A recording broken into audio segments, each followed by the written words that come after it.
Talk about diabetes जो कि बहुत कॉमन है आजकल। इसमें शायद जो मेरी समझ है वो ये कहती है कि शुगर लेवल्स कुछ ब्लड में आपके ऊपर नीचे हो जाते हैं जिसकी वजह से डायबिटीज लोग फेस करते हैं। तो इसकी वजह हाँ से जी, हाँ जी। क्या आई कॉम्प्लिकेशन आती है डायबिटीज की वजह से?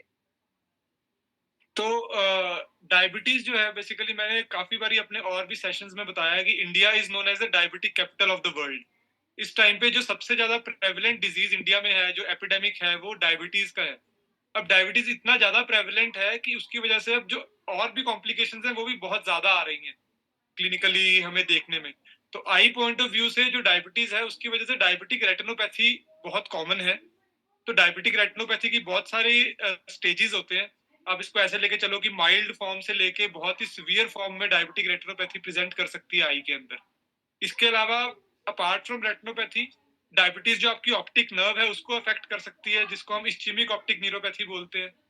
और आपकी आई के अंदर जो कैटरैक्ट है उसका प्रोग्रेशन बढ़ सकता है, जो मोतियाबिंद होता है। तो इस तरह से बहुत सारे मल्टीपल चीजें हैं जो डायबिटीज से हो सकती है। As far as retina is concerned, अगर आपका अनकंट्रोल्ड डायबिटीज है तो उसकी वजह से आपको परमानेंट ब्लाइंडनेस भी हो सकती है, जो मतलब कि जो विजन जो है वो इरिवर्सिबल ब्लाइंडनेस भी हो सकती है। जैसे कि आपकी आई के अंदर डायबिटिक ट्रैक्शनल डिटैचमेंट हो सकती है, आपको विट्रस हेमरेज हो सकता है, और डायबिटिक मैकुलर एडीमा हो सकता है। बहुत सारे कंडीशन है, पर्दे के ऊपर झिल्ली बन सकती है डायबिटीज की वजह से। तो इस तरह से जो डायबिटीज है वो आपकी विजन को बहुत सीवियरली इफेक्ट कर सकता है। तो आप अगर मेरा इंस्टाग्राम पे कंटेंट भी देखेंगे, उसमें भी मैंने बहुत सारी रील्स डायबिटीज से रिलेटेड बनाई है, बिकॉज डायबिटीज के पेशेंट्स बहुत ज्यादा हैं। हम क्लिनिकली जो रेटिनल स्पेशलिस्ट हैं, हम बहुत सारा डायबिटीज देखते हैं, क्योंकि डायबिटीज इंडिया में बहुत ज्यादा कॉमन है, और उस वजह से डायबिटिक रेटिनोपैथी भी बहुत ज्यादा प्रेवलेंट है in our patients. As you said India is a diabetic capital, तो अगर हम बात करें अगर किसी को डायबिटीज हो गया है तो क्या प्रिवेंटिव मेजर्स है? अभी उसको आंख में कोई प्रॉब्लम नहीं आई है, बस डायबिटीज है, तो क्या प्रिवेंटिव मेजर है जिससे कि हम ये अफेक्ट होने से थोड़ा मिनिमाइज कर सकें या थोड़ा कंट्रोल कर सकें? क्या कुछ इस तरह तो से प्रिवेंट? तो डायबिट अगर किसी को डायबिटीज है तो उसके लिए रेगुलर फंडस स्क्रीनिंग होना बहुत जरूरी है, रेटिना स्क्रीनिंग होना बहुत जरूरी है। तो डायबिटीज बेसिकली दो तरह का होता है ब्रॉडली, जैसे कि type 1 diabetes and type 2 diabetes. जो टाइप 1 है वो यंग एज में होता है पेशेंट्स को, जिनमें इंसुलिन यूजुअली लगता है, और टाइप 2 जो है वो नॉन इंसुलिन डिपेंडेंट है, जिनको ओरल हाइपोग्लिसिमिक ड्रग्स चलते हैं, जो ओल्ड एज में होता है पेशेंट्स को।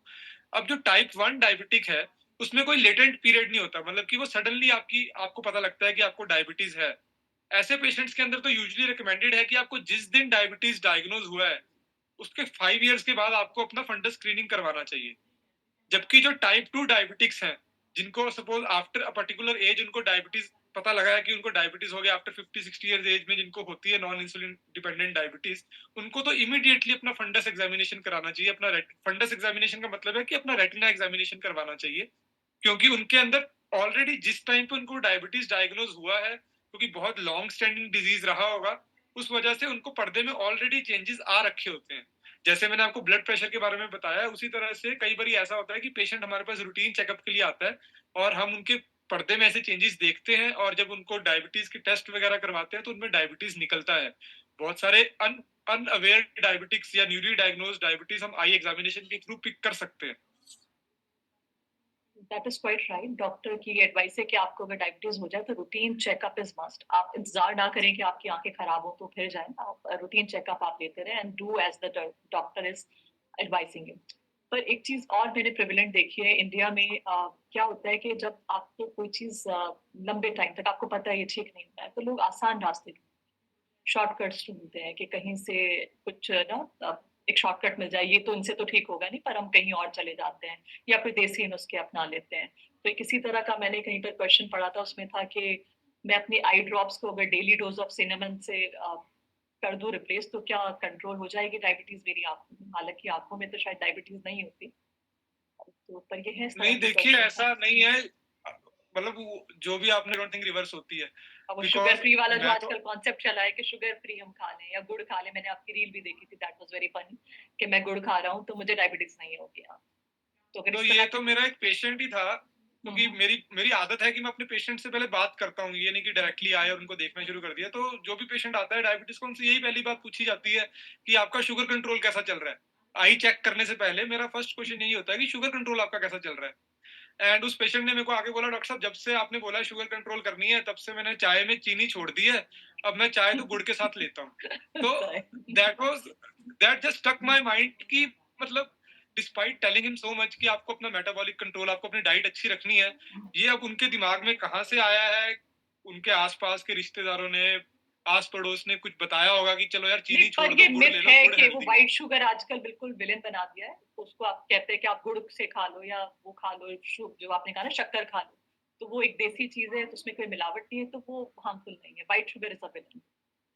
नहीं देखो, अगर आप कंपैरिजन करोगे तो डेफिनेटली जो चीज रिफाइंड है उसके थोड़े ड्रॉबैक्स हो सकते हैं, बट अगर आप ग्लाइसीमिक इंडेक्स की बात करोगे, एक न्यूट्रिटिव वैल्यू की बात करोगे किसी चीज की, तो चाहे वो व्हाइट शुगर है, चाहे ब्राउन शुगर है, चाहे वो शक्कर है, चाहे गुड़ है, चाहे वो मिश्री है, कुछ भी है, उन सब के अंदर तो चीनी नुकसान दे इक्वल रही है तो अमाउंट दे ऑफ रही है, शुगर्स आपको है। कंट्रोल करना पड़ेगा। हाँ, वो ऐसा नहीं है कि आप शुगर को गुड़ से रिप्लेस कर दोगे कि मैं गुड़ खा लेता हूँ तो ठीक रहेगा। पढ़ा होगा या सुना होगा, वो ये कहने की कोशिश कर रहे हैं कि अगर हम आई में सिनेमन डाल दें तो डायबिटिक रेटिनोपैथी रिवर्स हो जाएगी कि नहीं, कि डायबिटिक रेटिनोपैथी से रिलेटेड जो चेंजेस हैं वो ठीक हो जाएंगे कि नहीं। देखो, उससे आई के चेंजेस क्या, उससे तो डायबिटीज भी। मैं नेट पर देखती हूँ या रील्स पर देखती हूँ कि वो, हालांकि I will not take names, वो सेल्फ एक्लेम्ड गुरुज हैं, उनके पास गए, वो बात करते करते ठीक हो जाते हैं पेशेंट्स ना। मैंने आपके उस पर भी रील देखी थी, तो क्या आप नहीं तो कैसा I think you can feeling take कैसी नेम्स। आती है देखकर? हाँ हाँ, कैसी फीलिंग आती है आपको देख करके? मतलब ये क्या चल क्या रहा मेरे को अगर कोई ऐसी रील दिखती है, मैं तो उस पर डायरेक्ट इमीडिएटली कोई रिएक्शन रील बना देता हूँ,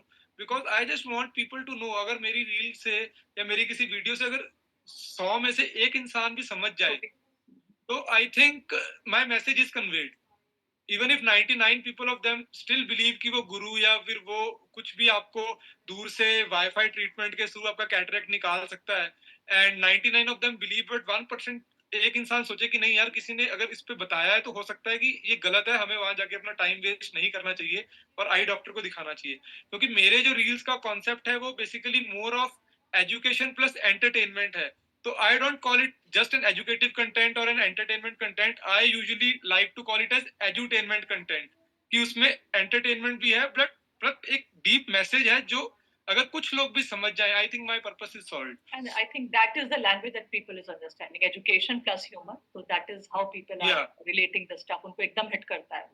अब मैं तो ये ऐसी वीडियोस देखती हूँ तो थोड़ा दुख होता है कि लोग किस चीज पर ट्रस्ट कर रहे हैं। हो सकता है, पता नहीं, फिर सोचती भी हूँ कि शायद ठीक होते हैं, इससे क्यों आते हैं, या फिर वो प्लान्ड है। लेकिन उसके बाद लोग आते हैं तो शायद वो फेथ होता है तो ठीक भी हो जाते हो, या उनके मन में ऐसा होता हो कि हम ठीक हो गए। नहीं, आई डोंट नो, बट दुख एज होता है देखकर। हाँ as as a health care professional, देखिए मैं तो रोज ऐसे पेशेंट से मिलता हूँ, रोज उनसे बात करता हूँ। अगर मैं 10 में से 8 पेशेंट, 10 में से आई थिंक 7 से 8 पेशेंट जरूर होंगे जिन्होंने देसी नुस्खे अपनाए होंगे। Maybe I don't know वो काम करता है कि नहीं, बिकॉज मैं उस चीज आई का थिंक स्पेशलिस्ट नहीं हूँ, बट देसी नुस्खे तो फिर भी स्टिल फाइन है, लेकिन मुझे तो ये बहुत अजीब लगता है कि आप जा रहे हैं, वो बात करें, लाइक यू सेड ना, कि ब्लूटूथ या कौन से वाईफाई कनेक्शन से ठीक कर दे रहे हैं बीमारियां, देख भी नहीं रहे हैं। अभी अभी एक वीडियो है जो काफी ज्यादा वायरल हो रही है, जिसमें वो कह रहे हैं कि उन्होंने मोतियाबिंद का इलाज एक मंत्र पढ़ के कर दिया, मोतियाबिंद का भी, और एंड दैट गले इज में भी नॉट कुछ था। पॉसिबल। हाँ, गले में भी कुछ था। बात, वो मंत्र भी नहीं पढ़ रहे हैं, बात करते करते ठीक हो गया। अरे तुम्हें क्या दिक्कत थी, देखो आंख से ठीक हो तुम।